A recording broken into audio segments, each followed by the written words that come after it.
오늘은 2023년 NBA 파이널에서 마이애미 히트를 꺾고 소속팀인 덴버 너기츠에게 창단 최초 우승이라는 선물을 선사한 니콜라 요키치를 통해서 프로페셔널리즘에 대해서 배워보고자 합니다. 자기계발과 비전이 있는 인생을 원하는 이들이라면 환영하지만 인생은 절대 변하지 않으니까 소확행이나 하겠다는 메시지는 지금 나가주십시오. 서로에게 시간 낭비일 뿐이니까요. 시작합니다. 여러분 혹시 세르비아라는 나라를 아시나요? 세르비아는 유럽 발칸반도에 있는 나라로 침략과 투쟁, 저항과 전쟁이 이어지는 파란만장한 역사를 가지고 있습니다. 세르비아인들의 강인한 면모는 아마도 여기서 나왔는지 모르겠는데요. 수백 년 동안 오스만 투르크 식민지로 있다가 1878년 독립하지만 세르비아인 가브릴로 프린치프가 오스트리아 황태자 부부를 암살하면서 제1차 세계대전에 휩쓸리죠. 1차 세계대전 후에는 여러가지 복잡한 과정을 거쳐서 2006년 세르비아 공화국으로 독립합니다.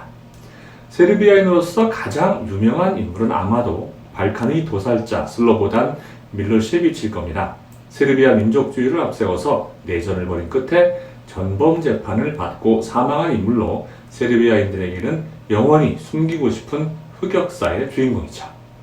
하지만 2000년 들어서 세르비아인들에게 희망과 자부심을 주는 인물이 나타납니다. 프로테니스 선수 노박 조코비치죠. 조코비치는 2015년 윈블던 US 오픈, 2016년 호주 오픈, 프랑스 오픈을 포함한 4대 메이저 대회를 우승하며 세르비아인의 희망으로 떠올랐습니다. 이보다 1년 전인 2014년에는 한 세르비아 청년이 NBA 무대의 문을 조용히 두드렸습니다. 경마 선수를 꿈꿨고 콜라를 좋아하던 청년 니콜라 요키치는 드래프트에서 별로 주목을 받지 못했죠. 점프도 낮고 발도 느려서 발전 가능성이 별로 없다는 분석 때문이었습니다.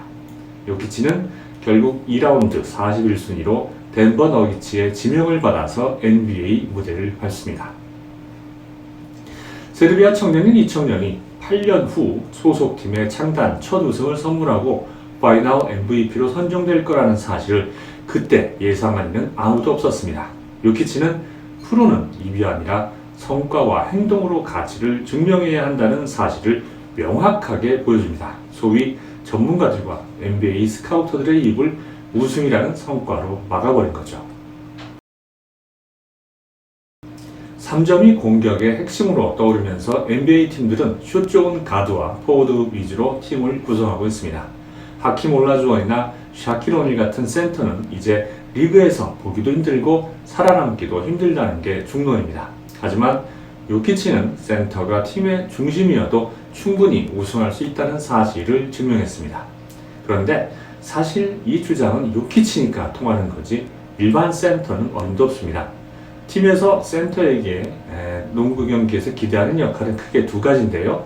리바운드를 포함한 골밑 장악 그리고 슈터들을 위한 단단한 스크린 세팅입니다. 이 두 가지만 잘해도 A급 센터로 분류되죠. 골든 스테이트의 앤드류 보것이나 미네소타의 고베어가 바로 여기에 속합니다. 여기에 돌파와 정확한 미들슛까지 보유한다면 S급 센터로 통합니다. 레이커스의 갈매기 에이리와 필라델피아의 엠비드가 이경죠. 그런데 요키치는 전통적인 센터의 한계를 아득히 넘어섰습니다. 그는 모든 농구 포지션의 역할을 다 할 줄 아는 NBA 사상 처음 보는 올라운드 센터거든요. 요키치는 리바운드 스크린에서 최고로 평가받습니다. 몸이 두꺼워서 머레이와 2대2 게임을 하면 수비수는 시야에서 머레이가 사라지는 환상을 경험합니다. 요키치와 2대1을 하는 슈터는 누구나 수비수 없이 아주 편안하게 오픈샷을 쏠 수 있습니다. 그리고 본인이 공격할 때는 상대를 등진 채 드리블하면서 밀고 들어가는 포스트업을 현역 선수들 중 가장 잘한다는 평가를 받고 있습니다. 워낙 힘이 좋아서 툭툭 밀고 들어가다가 쉽게 골밑 득점을 만들어내거든요. 포스트업이라는 기술이 꽤나 쉬워 보이지만 실제로 사용하는 선수가 적은 이유는 더블팀 수비가 붙을 때 볼 간수와 패스 능력이 떨어지면 공을 쉽게 빼앗기기 때문입니다. 요키치는 더블팀 수비가 들어오면 슈터들에게 바로 패스를 빼줘서 오픈 찬스를 만들기 때문에 요키치를 더블팀한다는 건 이 게임 포기하겠다는 뜻이나 다름없습니다. 요키치의 패스 능력은 하도 출중해서 유타의 전설적인 가드 존 스타크턴을 소환할 정도인데요. 패싱 능력 출중한 유럽 출신 센터로 사보니스나 디바, 가솔 등이 있었지만 메인 볼 핸들러로서 공격의 시작과 조립까지 맡고 있는 요키치와는 비교 불가죠. 게다가 요키치는 3점 슛도 40% 이상의 성공률이기 때문에 세깅할 수도 없고 자유투마저 80%에 달해서 파울 작전도 할 수 없습니다. 요키치의 이른바 시그니처 무브는 오른발을 디딤돌로 들고 수비수 위로 쏘는 외발슛인데 그의 고향 이름을 따라서 솜보르 셔플이라고 하죠. 키도 크고 또 머리 뒤에서 던지는 데다가 포물선도 높아서 블록이 안 됩니다. 수비를 해야 하는 상대팀 입장에서는 그야말로 재앙인 거죠. 이러니 상대 선수들이 농구 뭐같이 한다고 욕이 나올 수밖에요.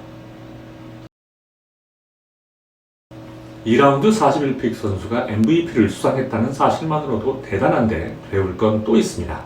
NBA 슈퍼스타들과는 다르게 절대 자만하지도 유세를 떨지도 않으며 본인 기록이나 수상보다는 팀의 성적과 팀 동료들을 우선합니다. 제가 보기엔 요키치의 최고 무기는 머리가 좋은 것이라고 봅니다. 농구를 보는 안목을 뜻하는 BQ뿐만 아니라 인간관계와 또 인생살이에서도 철학과 지혜를 일관성 있게 지켜나가거든요. 그 증거가 농구의 특성을 정확히 파악해서 그에 맞는 우승 전략을 실행한다는 점입니다. 축구나 야구와 달리 5명이 하는 농구는 선수가 적기 때문에 포지션별 능력차가 승패에 바로 반영됩니다. 정규 시즌과 달리 플레이오프에서는 상대팀의 약점을 집요하리만큼 파고들죠. 덴버에게 유일하게 플레이오프에서 2승을 안긴 피닉스 선즈가 진 이유도 사실은 부커와 듀란트 이외의 선수들이 제대로 뒤를 받쳐주지 못했기 때문이었습니다. 요키치는 우승하기 위해서는 팀원들의 능력을 살려야 한다는 걸 잘 알았습니다. 그래서 팀원들에게 기회를 주는 걸 우선으로 경기를 하죠. 머레이와 마포주, KCP의 3점슛 기회를 만들고 고든과 브루스 브라운의 컷인 찬스가 득점보다 우선입니다. 요키치가 20점 내외로 트리플 더블을 하면 팀이 이기지만 40점 이상 고득점을 하면 패하는 것만 봐도 요키치의 판단이 옳다는 걸 알 수 있습니다. 그런데 우리 사회는 반대의 경우가 많죠. 회사에서 같은 부서 팀원이 잘 되는 걸 상사가 시샘해서 공을 가로채거나 혹은 비방하는 경우가 있고, 대기업들은 중소기업의 기술을 빼가거나 단가 인하를 무리하게 요청하면서 목을 조릅니다. 말로는 상생을 외치면서 말이죠.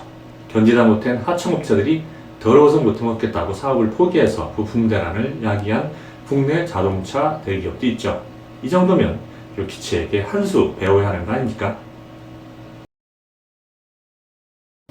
마지막으로 요키치에게 배울 건 진정한 프로 정신입니다. 요키치는 스탯 쌓기 욕심도 없습니다. 오직 승리에만 집중하죠. 팀원들이 잘 될 때는 적극적으로 팀원들을 밀어주지만 공격이 제대로 풀리지 않을 경우에는 본인이 나서서 혀를 뚫어버립니다. 프로로서 근본적인 목적인 승리를 잊지 않는 거죠. 요키치는 그 흔한 스캔들조차 없습니다. 사랑스러운 아내와 딸 하나를 두고 있고요. 대부분 가정이 화목한 운동 선수들이 경기에 집중하고 롱런하는 건 분야가 달라도 마찬가지인 모양입니다. 요키치는 심지어 SNS도 전혀 하지 않습니다. 시간 낭비라고 생각하기 때문인데요. 제2의 르브론 제임스로 기대를 모았지만 체중 조절 실패로 이제는 트레이드가 확실해진 자이언 윌리엄스와는 천지 차이죠. 자, 이제 결론을 내릴 시간입니다. 우리는 저마다 능력이 다 다릅니다. 나보다 더 뛰어난 지적, 육체적 능력을 가진 사람도 많죠. 그렇다고 그들이 더 사회에서 뛰어난 프로페셔널이 될 거라는 보장은 없습니다. 재능이 뛰어나도 게으름을 피우다가 추월을 당하는 일은 사회에서 아주 흔하죠. 무엇을 더 잘할지, 또 어떻게 하면 목표를 이룰지, 팀원들의 능력은 어떻게 극대화할지 집중하고 몰입하십시오. 지금 당장은 여러분이 인생의 2부 리그에 서 있을 수 있어도 이러한 고민과 노력을 지속한다면 여러분도 인생의 MVP로 우뚝 설 수 있습니다. 8년 동안 목표를 향해 달려와서 그 사실을 입증한 콜라군 요키치를 믿어보십시오. 이제 여러분의 마음속 MVP 컵을 향해서 달려갈 시간입니다.